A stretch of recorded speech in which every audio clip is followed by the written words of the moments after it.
আজকে আমি চলে এসেছি বাঁশবেড়িয়ার হংসেশ্বরীর মন্দির। এই মন্দিরে কিভাবে যাওয়া যাবে, এই মন্দির সম্পর্কে ইতিহাস আর এই মন্দিরে অন্নভোগের কি ব্যবস্থা আছে, সেই সব কিছুই আজকে এই ভিডিওতে থাকবে। তোমরা প্লিজ সঙ্গে থাকো, দেখতে থাকো।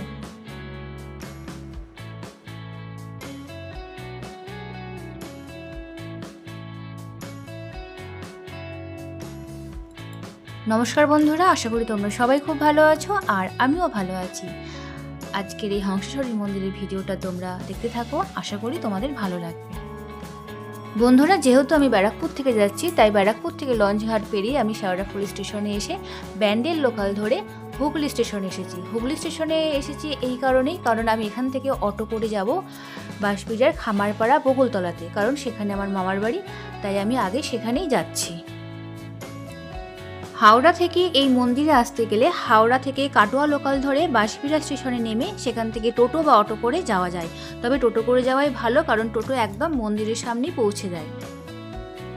শিয়ালদা থেকে আসতে গেলে শিয়ালদা কাটোয়া লোকাল ধরে বাঁশবেড়িয়া স্টেশনে নেমে তারপর স্টেশন থেকে টোটো করে মন্দিরে যাওয়া যাবে।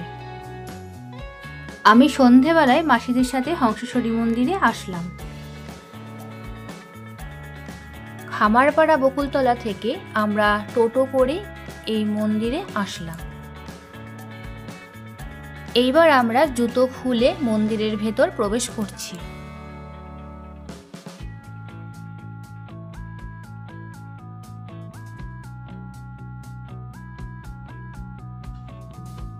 তোমরা দেখো, এখানে লেখাই আছে মন্দির সীমানার ভিতরে জুতো পরে প্রবেশ কঠোরভাবে নিষিদ্ধ। মন্দিরের আশেপাশের পরিবেশ খুবই মনোরম, এখানে আসলে মন সত্যি খুব ভালো হয়ে যায়। হংসেশ্বরী কালী মন্দির পশ্চিমবঙ্গের হুগলি জেলার বাঁশবেড়িয়া নামক স্থানে অবস্থিত।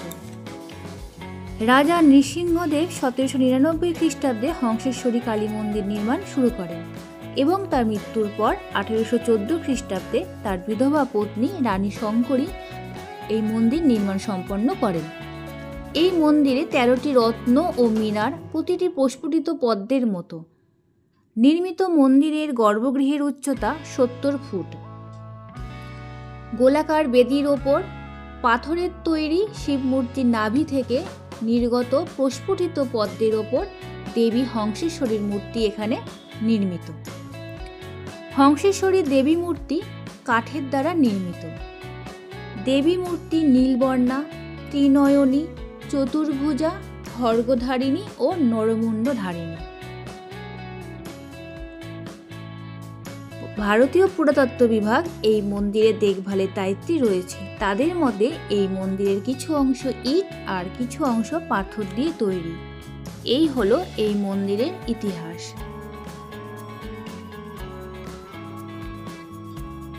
মাতা হংসেশ্বরী মন্দিরে নিত্য পূজা পাঠের ব্যবস্থা আছে। ভক্তজন প্রতিদিন মাতাকে ভোগ নিবেদন করতে পারে। আর এই মন্দির সকাল 7টা থেকে দুপুর 12টা 30 মিনিট পর্যন্ত ও বিকেল 4টে থেকে সন্ধ্যা 7টা পর্যন্ত খোলা থাকে। তোমরা যদি কেউ মায়ের অন্নভোগ গ্রহণ করতে চাও, তাহলে সকাল 10টার মধ্যে মন্দির কর্তৃপক্ষের সঙ্গে যোগাযোগ করতে পারো। আমরা যেই সময় মন্দিরে এসেছিলাম তার কিছুক্ষণ আগেই মায়ের সন্ধ্যা আরতি শেষ হয়ে গেছে, তাই মায়ের সন্ধ্যা আরতি দেখার আর সুযোগ আমাদের হয়নি।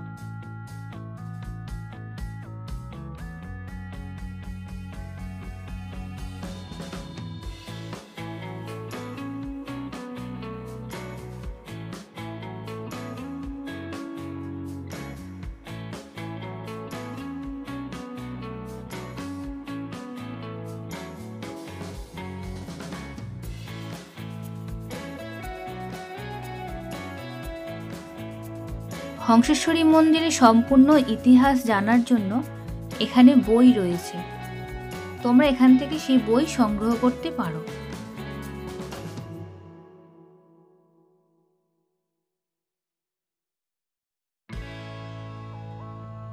এছাড়াও এখানে রয়েছে হংসেশ্বরী মন্দিরের ছবি, মা হংসেশ্বরী ঠাকুরের ছবি, অনন্ত বাসুদেব মন্দিরের ছবি, সব ছবি তোমরা এখান থেকে পেয়ে যাবে।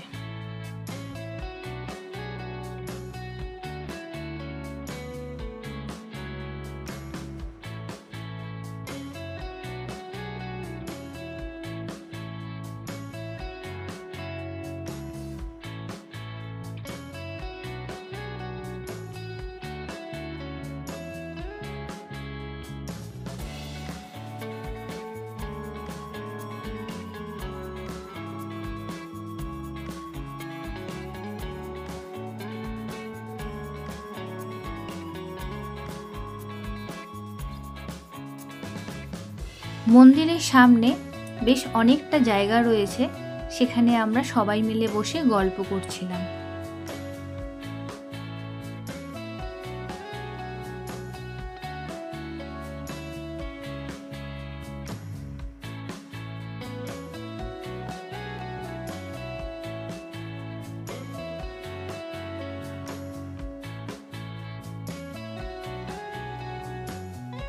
মন্দিরের চারপাশটা খুব সুন্দর।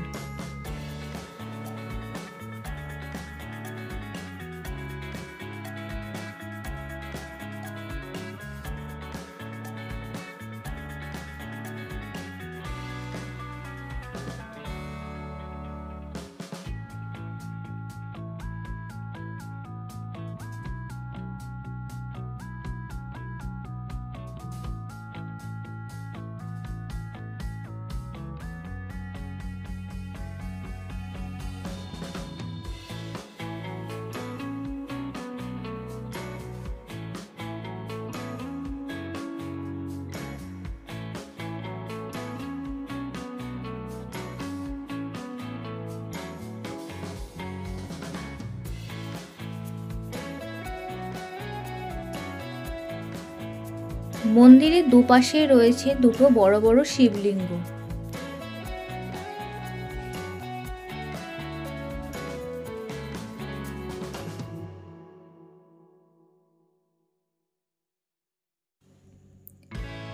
মায়ের কাছে পুজো দেওয়ার পর এখানে ধূপ মোমবাতি জ্বালানোর ব্যবস্থা রয়েছে।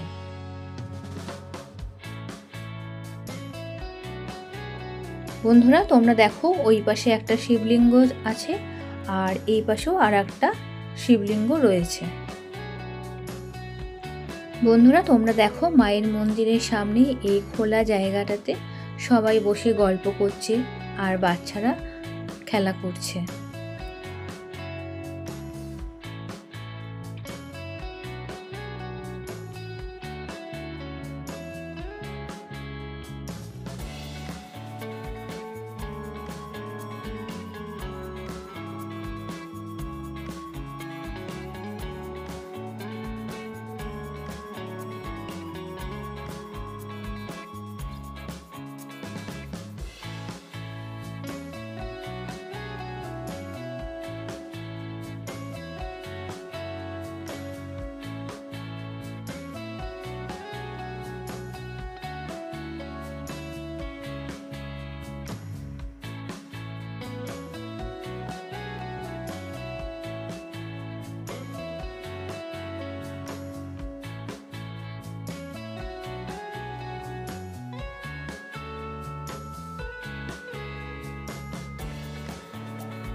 মা হংসেশ্বরী মন্দিরের পাশেই রয়েছে অনন্ত বাসুদেব মন্দির।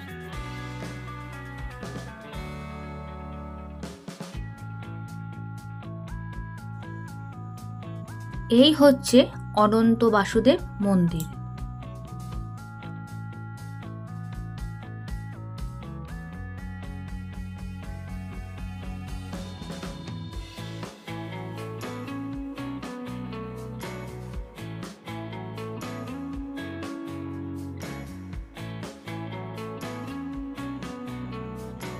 1679 সালে রাজা রামেশ্বর দত্ত এই মন্দিরটি নির্মাণ করান। মন্দিরটি তার দেওয়ালের কারুকার্যের জন্য বিখ্যাত। মন্দিরের গায়ে টেরাকোটার কাজ রয়েছে। এই মন্দিরের গায়ে রামায়ণ, মহাভারত ও কৃষ্ণলীলার ছবি খোদাই করা আছে। এই মন্দিরের গর্ভগৃহে রয়েছে পাথরের বাসুদেব মূর্তি। 4 হাত বিশিষ্ট মূর্তির হাতে রয়েছে শঙ্খ, চক্র, গদা ও পদ্ম। মূর্তির বাম কোণে নারায়ণ ও ডান কোণে আছে লক্ষ্মী। এখানে হংসেশ্বরী মন্দির ও বাসুদেব মন্দির সম্পর্কে লেখা আছে।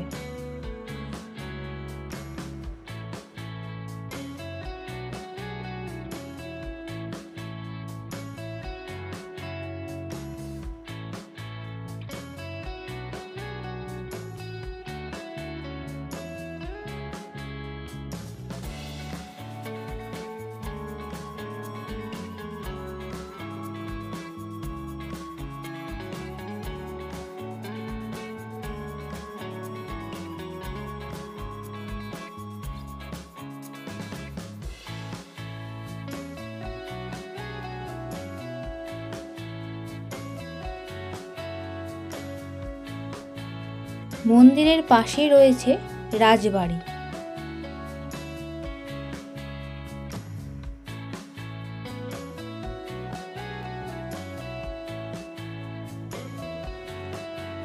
বর্তমানে রাজবাড়ির অবস্থা এই রকম হয়ে আছে।